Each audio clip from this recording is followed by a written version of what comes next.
Hi, my name is Robert. Today I'll be taking you through the contents of a Starlink kit. The kit comes with a diagram. As you open the box, the diagram shows you all different components that comes with the kit and how and where to connect everything that's inside. But I'll be taking you through the journey of all the connectors and the contents inside. So I'll start with the terminal. This is the dish or the Starlink kit itself, the standard. This is the Gen 3 and this is a version 4. So at the back, you see there's a stand.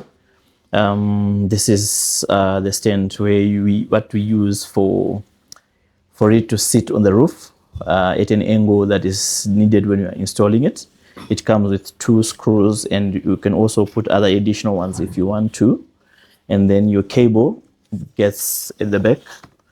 You can plug in your cable here, which comes from the router. So this is the terminal. And then this is a Gen 3 router that powers the dish. And this is connected with a cable that I will explain in a few minutes. At the back, there are some ports.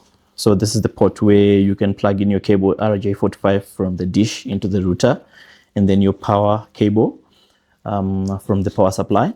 And then you have 2 Ethernet ports that you can use to extend your network into your firewall or into your switch. You can use either port or you can use both ports. They can work. So this is your router. It's very handy. It also becomes as your DHCP server in case you don't have any other third-party routers. And then you have your cable. This cable connects the router and the dish. So the dish speaks to the satellites outside because it sits outside of the roof, and this sits inside in your cabinet inside, and this broadcasts Wi-Fi, but the communication is sent through this cable, and there is power, there is internet signal that's passing through this cable. So the standard cable comes in 15 meters, 45 meters, 60, and can be customized according to your need.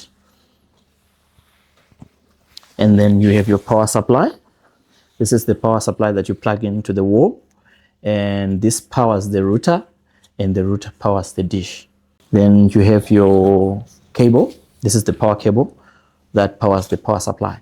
So this only comes you cannot buy it anywhere else. It only comes as a Starlink cable. You cannot replace it. If you damage it, you have to order it straight to a supplier or a reseller. So these are the contents of your Starlink kit. This is what you get when you buy a standard kit, generation 3 version 4. I'll be taking you through how you install this kit at your place, office, home in the next video to come.